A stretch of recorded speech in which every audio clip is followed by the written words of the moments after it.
Hello everyone, a very warm welcome to my YouTube channel. मैं हूं प्रियंका शर्मा और इस वीडियो में मैं आपके साथ शेयर कर रही हूं yoga routine for beginners. So without further ado let's get started. Yoga की शुरुआत हम करेंगे सूक्ष्म व्यायाम से, क्योंकि सूक्ष्म व्यायाम करने से पूरी बॉडी अच्छे से वार्म अप हो जाती है और बाकी के योगासन करने में आसानी होती है। तो सबसे पहले करेंगे हैंड रोटेशन। इसके लिए मुट्ठी को बंद करके हाथों को इस तरह से 10 बार घुमा लें। इसके बाद करेंगे शोल्डर रोटेशन। तो शोल्डर रोटेशन 5 बार क्लॉकवाइज करें और 5 बार एंटी क्लॉकवाइज करें। आई रिक्वेस्ट यू ऑल कि आप ये मेरे साथ साथ करते जाएं। इससे आपकी योगा जर्नी आपकी फिटनेस जर्नी अभी से स्टार्ट हो जाएगी। तो शोल्डर रोटेशन के बाद हम लोग करेंगे वेस्ट रोटेशन। वेस्ट रोटेशन भी इसी तरह से 5 बार क्लॉकवाइज करेंगे और 5 बार एंटी क्लॉकवाइज करेंगे। सूक्ष्म व्यायाम करने से हमारी बॉडी में ब्लड सर्कुलेशन इंक्रीज होता है और अगर आप योगा या सूक्ष्म व्यायाम सुबह के समय करेंगे तो पूरा दिन एनर्जेटिक फील करेंगे।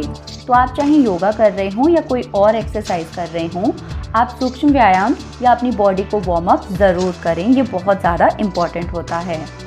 वेस्ट रोटेशन के बाद करेंगे फुट रोटेशन। तो पहले अपने एक पैर को 5 से 10 बार इस तरह से रोटेट कर लें और फिर अपने दूसरे पैर को 5 से 10 बार रोटेट कर लें। सूक्ष्म व्यायाम हमारे जॉइंट्स के लिए बहुत ही अच्छे होते हैं और ये हमारी बॉडी को फ्लेक्सिबल भी बनाते हैं। सूक्ष्म व्यायाम करने के बाद मैट पर शवासन में आ जाएं। अगर आपको ज़रूरत लगती है तो आप हर योगासन करने के बाद 10 सेकंड तक शवासन की स्थिति में आराम कर सकती हैं।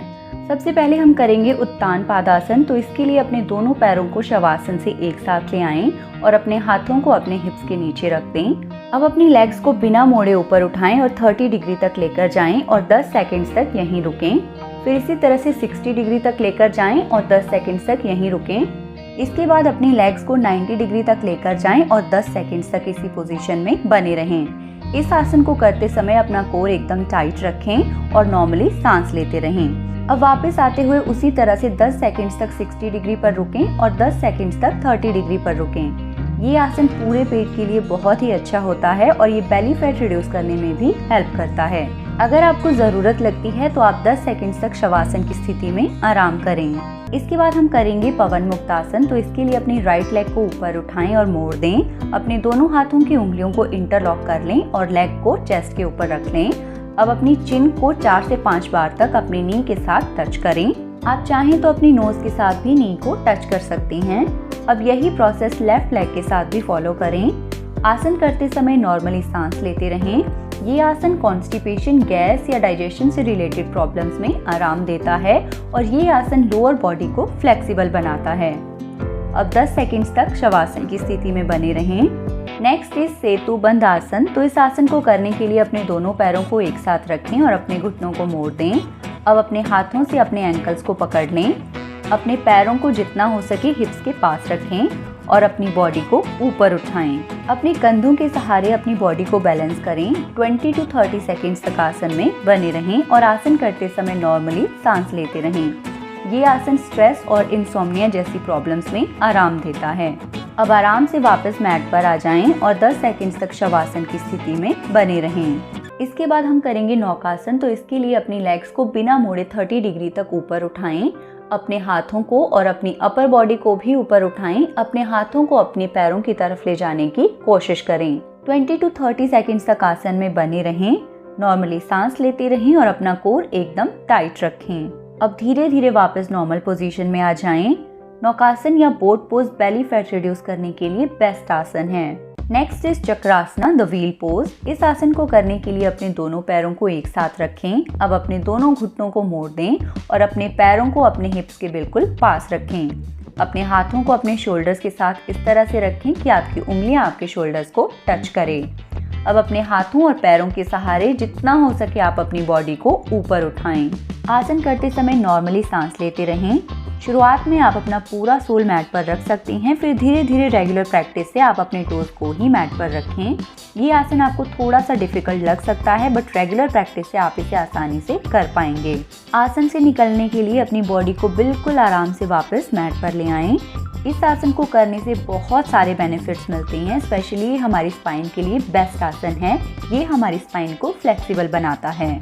इसके बाद पेट के बल पर किए जाने वाले आसन करेंगे। तो सबसे पहले हम करेंगे मकरासन, द क्रोकोडाइल पोज। इसके लिए अपने दोनों एल्बोज को मोड़ दें और अपने राइट हैंड को लेफ्ट आर्म पर रखें और लेफ्ट हैंड को राइट आर्म पर रखें। अपने पैरों के बीच फासला बनाएं और अपने पैरों को बाहर की तरफ रखें। अपना सिर अपनी आर्म्स पर रखें और नॉर्मली सांस लेते रहें।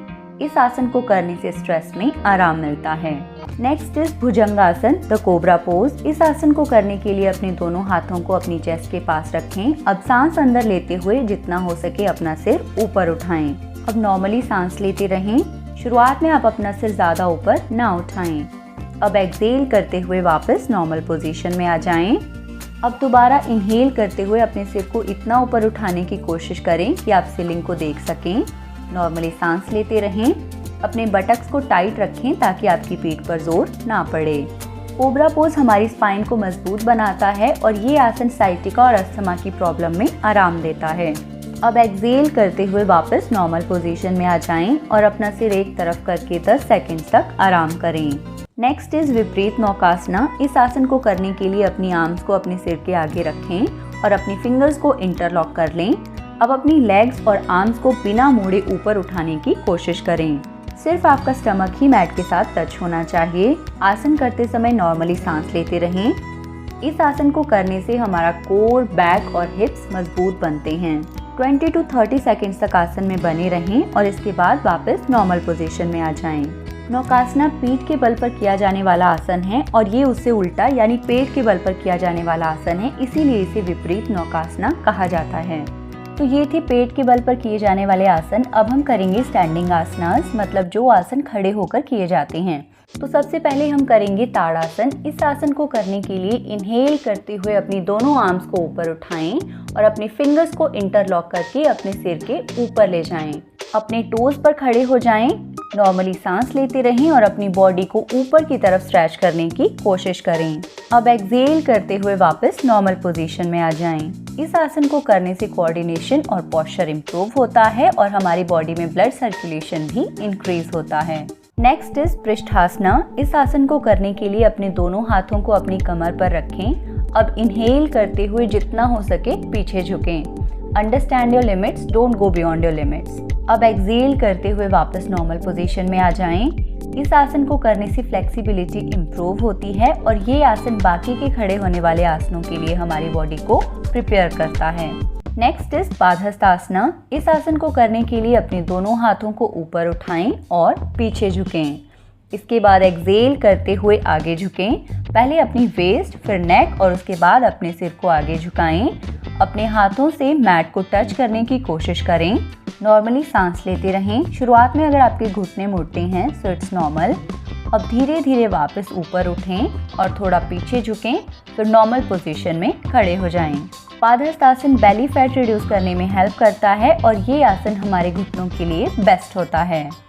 Next is vrikshasana, the tree pose. इस आसन को करने के लिए अपनी राइट लेग को मोड़ दें और अपने राइट फुट को लेफ्ट थाई पर रखें। अपने दोनों हाथों को जोड़कर अपने सिर के ऊपर लेकर जाएं। नॉर्मली सांस लेते रहें और जितना हो सके आसन में बने रहें। आसन से बाहर आने के लिए पहले अपने हाथों को नीचे लेकर आएं और उसके बाद अपने पैर को वापस मैट पर रखें। अब इसी तरह से लेफ्ट लेग के साथ भी सेम प्रोसेस फॉलो करें। ये आसन हमारी बॉडी में बैलेंस इंप्रूव करता है और इस आसन को करने से साइटिका की पेन में आराम मिलता है और ये आसन फोकस और कंसंट्रेशन को भी इंप्रूव करता है। तो ये थे खड़े होकर किए जाने वाले आसन। अब इसके बाद हम करेंगे बैठकर किए जाने वाले आसन। तो सबसे पहले हम करेंगे वज्रासन। वज्रासन करने के लिए अपने दोनों पैरों को अपने हिप्स के नीचे इस तरह से रखें कि आपके दोनों पैरों की उंगलियां एक दूसरे को टच करें और आपके दोनों पैरों की हील्स एक दूसरे को टच ना करें। घुटने जुड़े हुए होने चाहिए। नॉर्मली सांस लेते रहें। ये आसन हमारे पैरों के लिए बहुत ही अच्छा होता है और ये आसन डाइजेशन के लिए भी बेस्ट आसन है। तो खाना खाने के बाद सभी को 5 मिनट तक वज्रासन में जरूर बैठना चाहिए। Next is Parvatasana. इस आसन को करने के लिए मैट पर वज्रासन में बैठ जाएं। अपने दोनों हाथों को जोड़कर अपने सिर के ऊपर उठाएं। अपनी बॉडी को भी ऊपर की तरफ स्ट्रेच करने की कोशिश करें। नॉर्मली सांस लेते रहें और जितना हो सके आसन में बने रहें। इस आसन को करने से हमारी स्पाइन फ्लेक्सिबल बनती है और ये आसन हमारी चेस्ट और नेक के लिए बेस्ट होता है। इस आसन को करते हुए हमारी बॉडी पर्वत की तरह दिखती है, इसीलिए इस आसन को पर्वतासन कहा जाता है। Next is Shashankasana. इस आसन को करने के लिए मैट पर वज्रासन में बैठ जाएं। अब अपनी दोनों टांगों के बीच में थोड़ा गैप बनाएं और अपने हाथों को बिल्कुल सीधा करके मैट पर रखें। अपना सिर भी मैट पर रखें। अपने हिप्स को अपने पैरों के साथ ही टच करके रखें। नॉर्मली सांस लेते रहें और जितना हो सके आसन में बने रहें। इस आसन को करने से हमारे सिर में ब्लड सर्कुलेशन इंक्रीज होता है, जिससे स्ट्रेस में आराम मिलता है।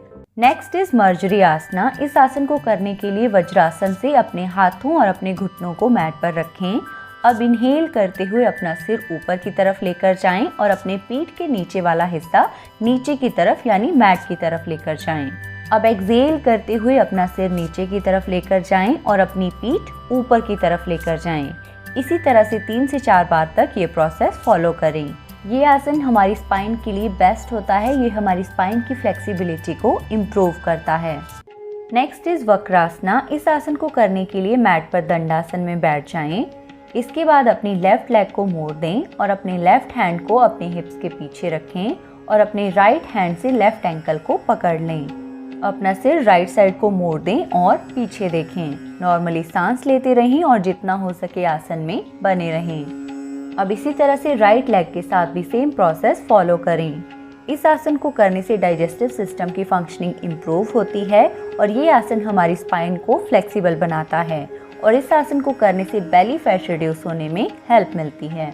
योगा करने के बाद प्राणायाम जरूर करने चाहिए, तो इसके बाद हम करेंगे प्राणायाम और प्राणायाम में हम सबसे पहले करेंगे कपालभाति।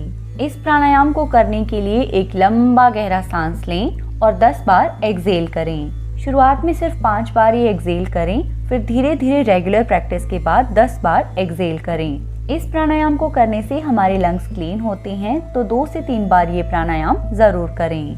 नेक्स्ट इज अनुलोम विलोम। अनुलोम विलोम करने के लिए अपने राइट हैंड साइड के अंगूठे से राइट नॉस्ट्रिल को बंद करें और लेफ्ट नॉस्ट्रिल से इनहेल करें। अब लेफ्ट नॉस्ट्रिल को बंद करें और राइट नॉस्ट्रिल से एक्सहेल करें। अब राइट नॉस्ट्रिल से इनहेल करें और लेफ्ट नॉस्ट्रिल से एक्सहेल करें। ये अनुलोम विलोम का एक प्रोसेस पूरा हुआ। इसी तरह से 4 से 5 बार तक ये प्रोसेस फॉलो करें। हाइपरटेंशन के लिए ये प्राणायाम बेस्ट है।